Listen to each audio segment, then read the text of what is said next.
Hello, welcome to One Take Review Stanley Parable. Stanley Parable is made. I don't know who made it. It's the level of research that I went into for the One Take Review. I'm assuming a human made the Stanley Parable, and it's a Half-Life 2 mod, and you play.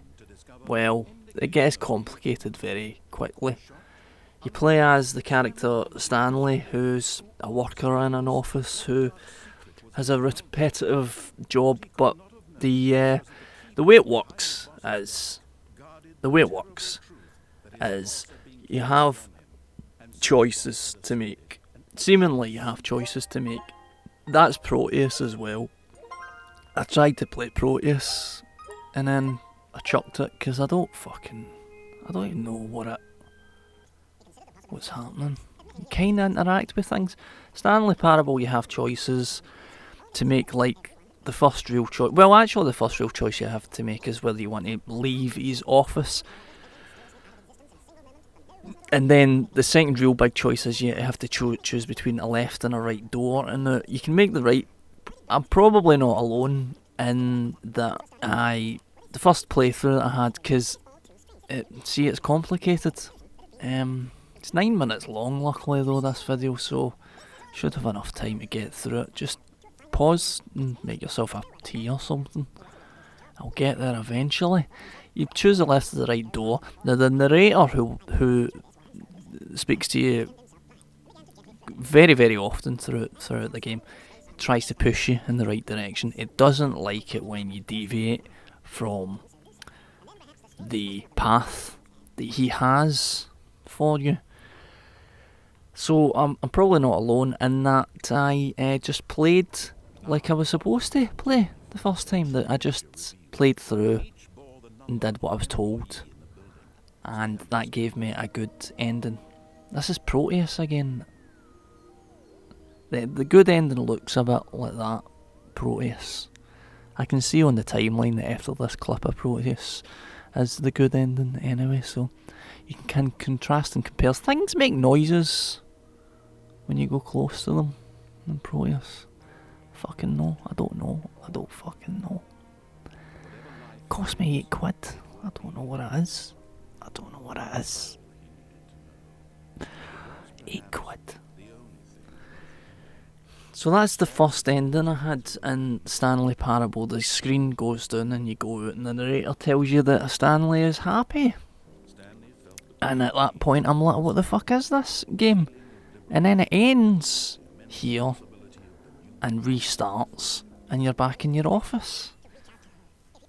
And he's reading the same lines as he was reading this. Is he reading? Or did they come up with the lines himself? That's probably thinking about it a little bit too much.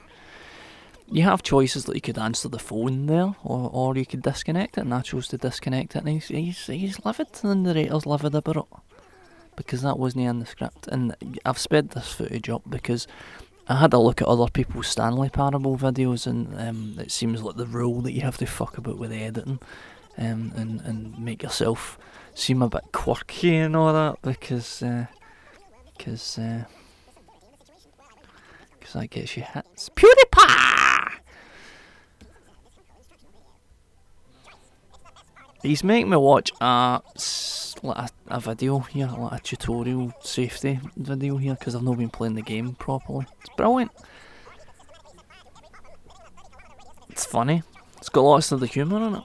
It's all very well pitched. I don't know how many endings there are to the Stanley Parable. As I say, I haven't done any research. I got a good maybe half a dozen, maybe 6, 7, maybe 8 endings. And you're intrigued quite quickly. You know what I mean? You can, if you like, put it on for 10 minutes, but the likelihood of you only playing it for 10 minutes is quite slim, because the more you play it, in the menu option you can restart, or you can it doesn't save, so you can only really have one playthrough, and it appears that the more you play, the more playthroughs you have, the deeper you seem to delve into the narrator's world, if it is the narrator's world, that is. There's a really cool section, and I did have a quick wee Google to see if there was a true ending, because I ended up with a black screen, and that was it. There was no restart. It was just a black screen. It was finished, and I left it for a good 20 minutes because the Stanley Parable plays so many tricks on you that I wasn't sure whether it was just having a laugh with me again. But no, sure enough, it was just a black screen. So I either broke it or I did get the end. If you see what I mean, you won't see what I mean. An awful lot of it won't make sense to you. As I say, all you need to do is give it 10 minutes, and you're intrigued from there on. It's one of the most interesting games I've ever seen. Extremely, extremely interesting. And it starts off as having a go at you, as if, it starts off fairly light, and it's having a go at you, the player, for making the wrong choices. It's having a joke about how limited the choices can be in video games. But then it gets a wee bit more surreal than that. And it starts to say things like Stanley likes to push his buttons, and he's been doing the same job for years. That's not even the end of the game. It's playing a trick. It's playing a trick on the narrator's playing a trick on you. Stanley pushes his buttons because that's what he's told to do. And there's another little section where it asks you to push buttons.